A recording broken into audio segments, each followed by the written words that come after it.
In this presentation, we'll talk about strategies for your research process. Regardless of whether you're assigned a topic or get to choose a topic, you're probably going to follow the same path. You'll have a topic, you'll start doing some background search on the topic itself, you're going to refine it and tweak it, you're going to put together some kind of search strategy to get more information, you'll gather those results, and then you're going to write your paper or create your presentation while at the same time putting together a bibliography or reference section to cite those sources. When you look at your topic or get to choose your topic, make sure you've clarified with your instructor what kind of leeway or parameters you're working with. If you're allowed to choose your topic, how much flexibility do you have? If you've been assigned a topic, make sure that you really understand what the assignment is asking for. You're going to need to find information to give you some kind of background and sources for that. So you want to brainstorm. And you can use any source to do so, even Wikipedia at that stage, because really all you're trying to do is get some familiarity. Get some help. Talk with the librarians to not only help you interpret the assignment, but they also can help you put together a research plan, especially determining what sources would be best for you to get the most appropriate research for this topic. You can save hours of time by working with a librarian.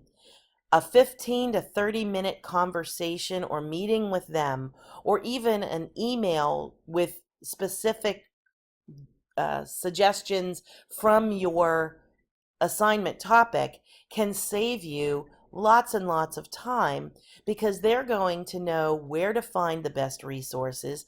They're going to give you suggestions of where to find it. And most likely when you're done with that meeting or get that email back, you'll have 5 to 10 sources that you're going to be able to use as a start. You need to understand that you might do a lot of research, but you're going to have to filter the research that you do and eliminate some of the sources. So Wikipedia might have been good to get a basic understanding, but it's definitely not something you're going to cite as a source for a paper or a presentation.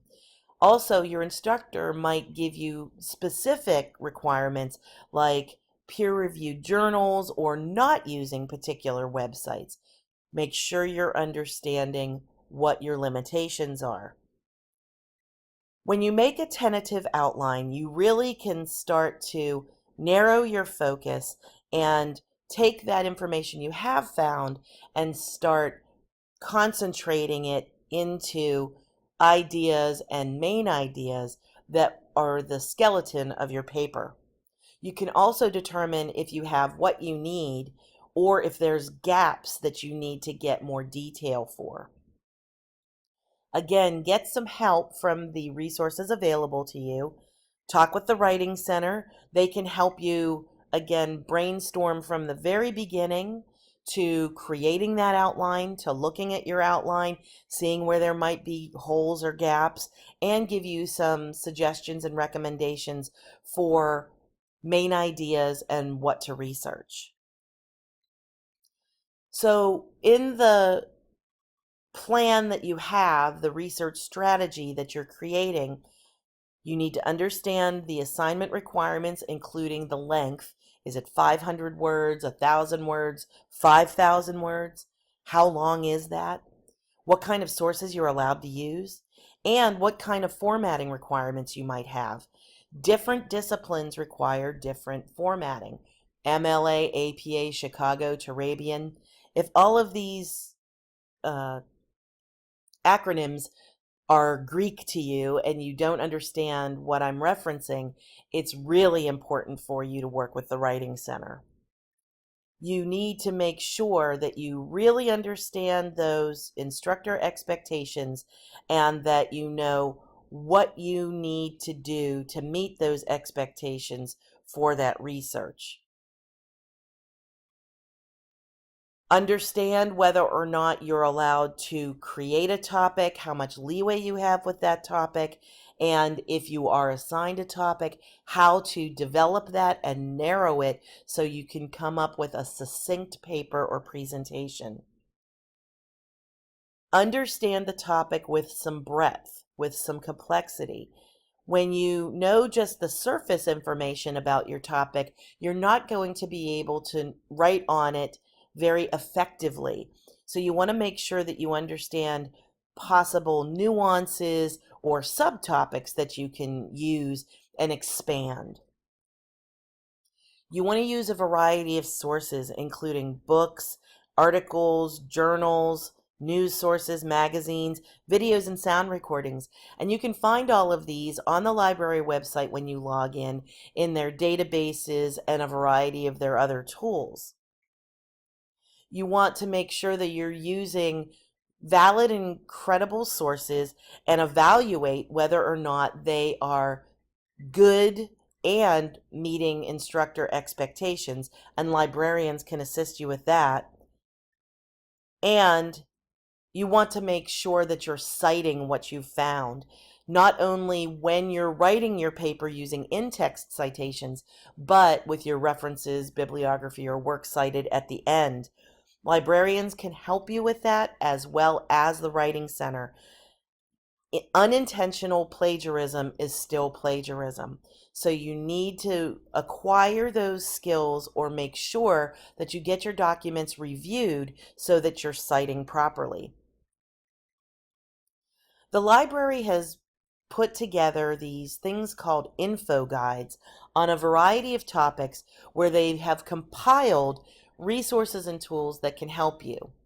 If you go to library.daytonastate.edu and click on Info Guides, then you'll be able to access all of these resources that they have created for you to try to cut down on surfing and help you with your research. Here's an example of an info guide on citation and documentation. If you're really not sure of MLA style, APA style, if you want to see a sample paper, if you want to understand how to cite those particular sources in that format, they have great tools right here for you. This is just one example. They have a variety of topics, not only for you to do your academic research, but even for your own personal interests as well. One other info guide that is worth highlighting is the evaluating of internet sources. And on this page, you'll see that there's a variety of tools and explanations of how to do a more effective and efficient internet search, but also something called the CRAP test, which stands for Currency, Relevance, Authority, Accuracy, and Purpose. And these are basically guidelines and standards that you can use to assess the kinds of sources that you have been using. This primarily focuses on internet sources, but it could be for any source material that you're using. Hopefully this has given you a better sense of how to create a research plan and how to more efficiently and effectively do your research.